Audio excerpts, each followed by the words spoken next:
Avant de commencer cette vidéo, j'ai un petit message à tous ceux qui font le nano. Au lieu de glander sur YouTube, allez plutôt écrire. Bonjour tout le monde, aujourd'hui on se retrouve pour une vidéo sur le thème de l'écriture. Ça fait un petit moment que j'en ai pas fait, mais si vous traînez dans des cercles justement qui écrivent, vous savez que novembre c'est le mois du NaNoWriMo. Il y a eu pas mal de gens qui ont fait leurs vidéos là-dessus, mais j'avais envie de faire la mienne aussi. Alors quand même, si vous ne connaissez pas du tout ce que c'est que le NaNoWriMo en 2 mots, c'est un défi d'écriture créé par Chris Batty il y a une vingtaine d'années on va dire, qui consiste tout simplement à écrire 50 000 mots entre le 1er et le 30 novembre. 50 000 mots, ça fait à peu près la taille d'un roman d'Agatha Christie, pour vous donner une idée. Donc c'est sûr que si vous écrivez une saga de fantasy, 50 000 mots ça va peut-être être un petit peu court, mais quand même ça fait un bon pavé, une bonne base pour travailler la suite, et ça fait quand même à peu près entre 1600 et 1700 mots à écrire par jour, ce qui fait quand même de la bonne performance, donc voilà. 50 000 mots c'est quand même pas mal, hein, même si ça fait pas tout à fait un roman complet. Si vous y arrivez, vous pouvez être fiers de vous. Le petit chiffre marrant quand même que j'ai trouvé en préparant cette vidéo, c'est que l'Ordre du Phénix ça fait 250 000 mots. Soit 5 nanos complets. Donc voilà, si vous voulez être la prochaine J.K. Rowling, bon courage. Forcément, comme j'écris et que la plupart de mes amis savent que j'écris, voire écrivent eux-mêmes, en novembre, voire en octobre, arrive toujours la question de « Mais alors Gab, qu'est-ce que tu fais pour le NaNoWriMo cette année ?» Et à chaque fois, j'ai la même réponse, c'est-à-dire que je n'aime pas le NaNoWriMo et que donc, je ne le fais pas. Le but de cette vidéo n'est pas de raconter ma vie, mais je pense quand même que c'est intéressant que je vous résume rapidement mon expérience avec le NaNoWriMo. C'est quelque chose que j'ai essayé, que j'ai tenté de faire plusieurs années. Je l'ai même réussi en 2009, donc pendant que je faisais mes études, et ça a été quand même vachement contre-productif, puisque en gros j'ai tellement détesté ce que j'avais écrit pendant le NaNoWriMo, j'avais tellement pris en fait aucun plaisir à écrire ces 50 000 mots, que j'ai arrêté d'écrire pendant plusieurs années. Ceci dit, je ne veux pas que mon expérience vous décourage complètement de participer ou de tenter le nano. C'est absolument pas ce qui arrive à tout le monde. Il y a plein de gens pour qui ça marche très bien, il y a plein de gens qui mettent le pied à l'étrier grâce au NaNoWriMo. Vous n'êtes pas non plus obligé d'être aussi débile que moi et de vous mettre la pression de fou pour arriver à faire les 50 000 mots quand vous participez et de vous considérer comme un gros caca si vous n'y arrivez pas. Hein, très honnêtement, ça c'est juste mon esprit de compétition mal placé qui fait que le NaNoWriMo ça ne marche absolument pas pour moi vis-à-vis en plus de ma façon d'écrire. Mais peut-être que pour vous ça va marcher et il y a de grandes chances que ça ne vous dégoûte pas de l'écriture, voilà, mon cas est particulier. J'ai rarement rencontré en fait des gens qui avaient le même problème que moi, donc le but de cette vidéo n'est absolument pas de vous dégoûter du NaNoWriMo. Si vous le faites, mais tant mieux, si ça marche pour vous, mais alors vraiment encore plus, je suis contente pour vous. Mais voilà, c'est quand même quelque chose qu'on entend rarement, le point de vue des gens pour qui le NaNoWriMo ça ne marche pas, et je me suis longtemps sentie un petit peu seule dans ce cas, donc j'avais envie de faire une vidéo sur bon bah qu'est-ce qu'on fait quand visiblement le NaNoWriMo pour nous ça ne marche pas, voire c'est contre-productif. La première leçon qui va vous sembler évidente, mais c'est pas plus mal de la répéter quand même, c'est qu'il faut apprendre à se faire confiance. Non, toutes les méthodes d'écriture, tous les défis d'écriture, toutes les machins bidules d'écriture ne correspondront pas à votre façon d'écrire. Et ce n'est pas grave, ce n'est pas la méthode ou vous qui avez un problème, c'est juste que tout le monde est différent et tout le monde ne fonctionne pas pareil. Mais par contre, ce que vous pouvez faire, c'est aussi comprendre pourquoi telle ou telle chose ne fonctionne pas pour vous. Donc par exemple, pourquoi le NaNoWriMo, ça ne fonctionne pas avec votre méthode d'écriture.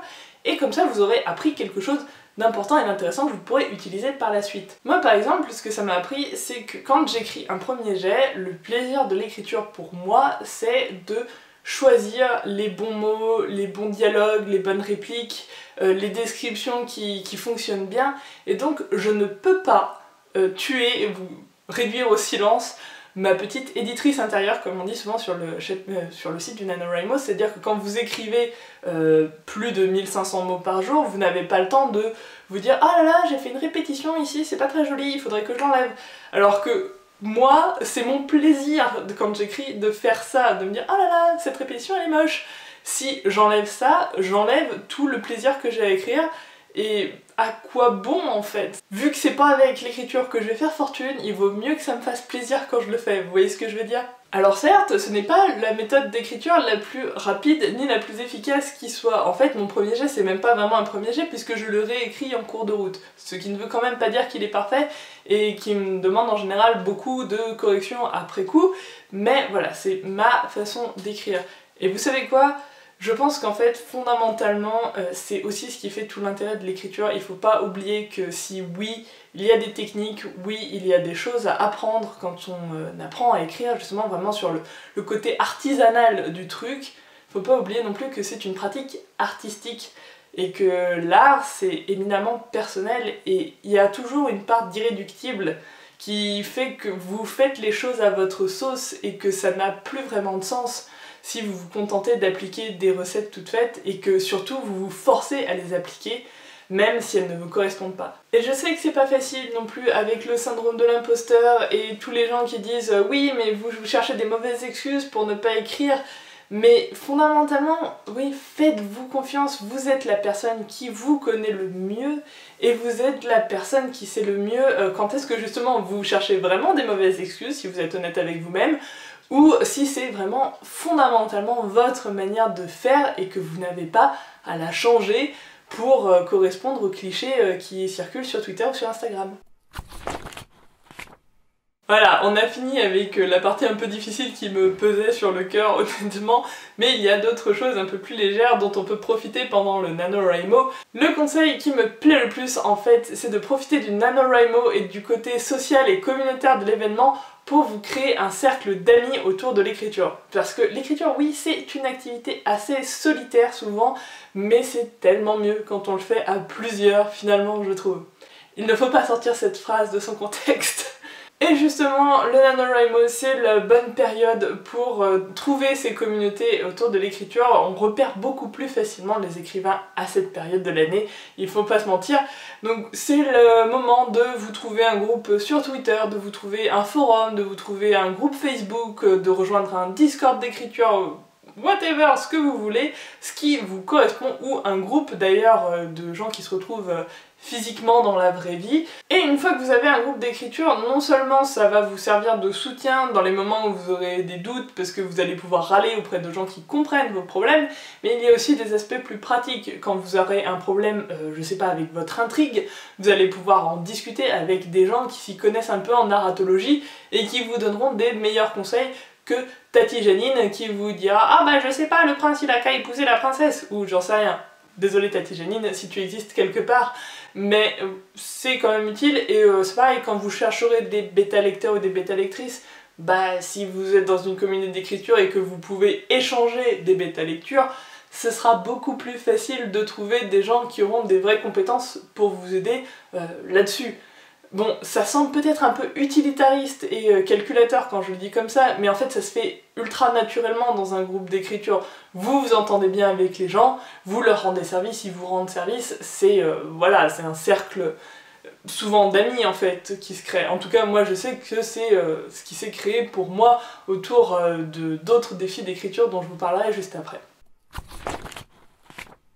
Dernier conseil, et en fait c'est celui que j'aurais le plus aimé entendre au moment où je galérais avec mon NaNoWriMo, c'est-à-dire qu'une fois que vous savez comment vous fonctionnez au niveau de l'écriture et que donc vous connaissez aussi vos défauts et vos problèmes, et que vous avez testé le côté communautaire de l'écriture et que ça vous plaît bien, eh bien qu'est-ce que vous faites? En fait le mieux à mon avis, c'est de trouver d'autres défis, d'autres communautés d'écriture qui correspondent mieux à vos objectifs et ça c'est cool parce qu'il y en a plein. Par exemple, si votre problème c'est de finir des textes, vous commencez plein de choses mais vous ne mettez jamais un seul point final et forcément ça vous frustre et puis du coup vous avez rien à montrer et vous progressez pas sur certains aspects de l'écriture, notamment sur le travail éditorial qu'il y a après sur un texte.